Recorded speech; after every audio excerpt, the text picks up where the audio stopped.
गुरुदेव और माँ गायत्री के चरणों में कोटि कोटि नमन। आप सभी को प्रणाम। ध्यान एक आध्यात्मिक शल्य क्रिया है, यानी एक आध्यात्मिक ऑपरेशन की तरह है। ध्यान अंतर्यात्रा विज्ञान का सबसे गंभीर प्रयोग है। इस विज्ञान की अन्य सभी तकनीकें, प्रक्रियाएं और प्रयोग विधियां ध्यान की सहायता के लिए हैं। ध्यान हो सके, समुचित ढंग से हो सके, इसके सही और सटीक परिणाम आ सके, इसलिए अन्य तकनीकों, प्रक्रियाओं एवं प्रयोग विधियों का उपयोग जरूरी है। ध्यान की इस रहस्यात्मक गंभीरता को बहुत कम ही लोग जानते हैं। हालांकि आजकल के जीवन में इसकी चर्चा और चलन बहुत है। देश में विदेश में इसके वैज्ञानिक प्रयोगों एवं परिणाम के बारे में बड़ी बहस छिड़ी है, परंतु समर्थ योगी जन ऐसी चर्चाओं पर बस मुस्कुरा कर रह जाते हैं, क्योंकि वे जानते हैं कि ये सब सतही है। ऐसी चीज़ें अंतर्चेतना के गहन आयामों तक अपनी पहुंच नहीं रखती। योग साधक की अंतर्यात्रा में भी इनका कोई उपयोग नहीं। आधुनिक जगत, जिसे ध्यान का विज्ञान कहकर फूला नहीं समाता, उसके दायरे में शारीरिक एवं मानसिक प्रक्रियाएं ही आती हैं।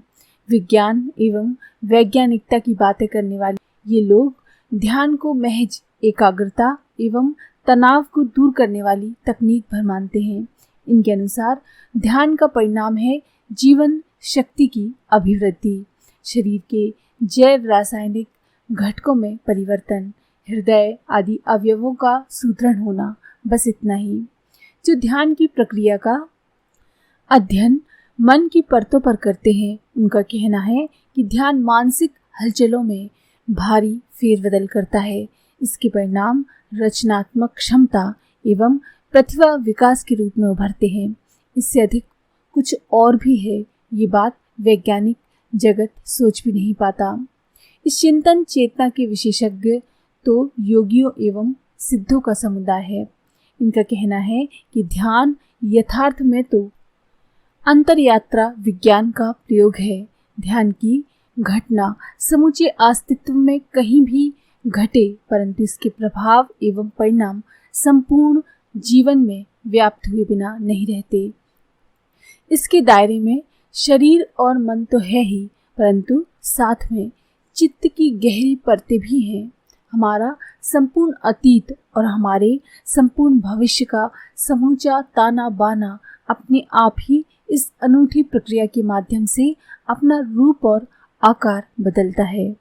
जन्म जन्मांतरों के कर्म, बीज, संस्कार और ऐसी कितनी ही रहस्यात्मक घटनाएं इससे प्रेरित, प्रवर्तित, परिवर्तित एवं प्रभावित होती हैं।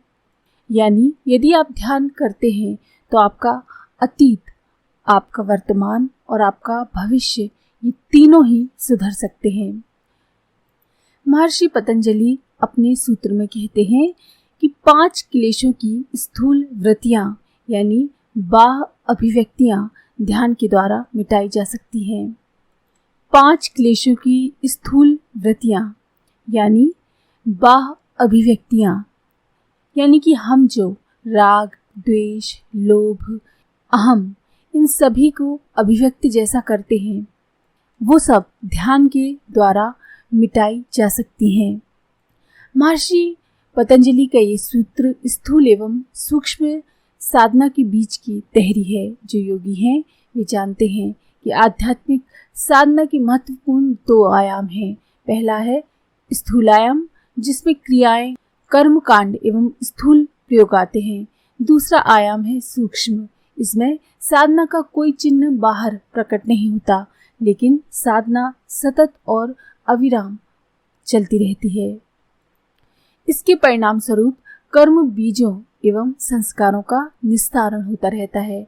साथ ही ब्रह्मांडीय चेतना से सूक्ष्म आध्यात्मिक ऊर्जा का प्रवाह भी आता रहता है। साधक की स्थिति जैसी हो, उसे साधना भी वैसी ही करनी चाहिए। जब तक साधक का चिंतन, चरित्र एवं व्यवहार में विकृतियां हैं, तब तक उसे स्थूल साधना करनी चाहिए। इस अवस्था में साधक को क्रिया योग के अभ्यास में दृढ़ता से लगे रहना चाहिए, यानी बाहरी कर्म कांडों में। इसी के साथ ध्यान साधना का अभ्यास भी करना चाहिए। ध्यान साधना के क्रम में एक बात बता देना आवश्यक है कि ध्यान साधना स्थूल भी होती है और सूक्ष्म भी। मानसिक एकाग्रता, पवित्र विचार, छवि अथवा भाव की धारणा ध्यान के स्थूल प्रयोग प्रयासों में आते हैं। इस अवस्था के बाद ध्यान का सूक्ष्म आयाम प्रकट होता है। इस अवस्था में ध्यान एवं उसके परिणाम रहस्यमय हो जाते हैं। ध्यान अपने प्रारंभिक चरण में व्यवहार, चरित्र एवं विचार का रूपांतरण करता है। वहीं अपने अगले चरण में चित्त की गहरी परतों में छुपे संस्कारों, कर्म बीजों को ऊपरी परत पर लाता है। ये प्रक्रिया बड़ी ही रहस्यमय है। इसे कई अर्थों में आध्यात्मिक शल्य क्रिया कहा जा सकता है। जिस तरह से डॉक्टर ऑपरेशन करके अपनी शल्य क्रिया से पहले शरीर में छुपी विकृति को कुरेदकर ऊपरी परत पर लाता है, बाद में उसे काटकर बाहर निकाल देता है, ठीक यही कार्य ध्यान योग के साधक का है।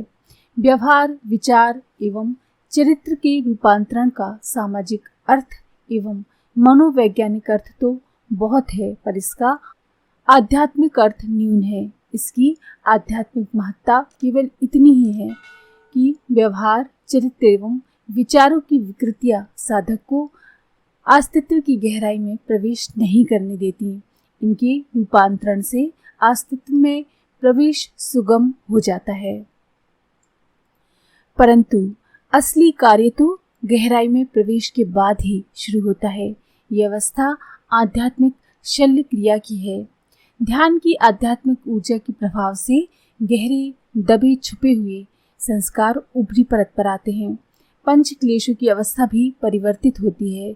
इस प्रक्रिया के दौरान और इसके प्रभाव से संस्कार एवं पंच क्लेश दोनों ही बहुत ज़्यादा सूक्ष्म हो जाते हैं और तब इनको प्रति प्रसव साधना से मिटा देना संभव हो जाता है। ये सब कुछ इतना अनूठा एवं प्रभावी होता है कि योग साधक का भाग्य एवं भविष्य पूरी तरह से उसकी मुट्ठी में आ जाता है। वो अपनी क्षमता के अनुसार उसमें संपूर्णतया अथवा आंशिक परिवर्तन करने में सक्षम होता है। इसके रहस्यात्मक आयाम और भी हैं जिन्हें हम आगे जानेंगे। आज के लिए इतना ही।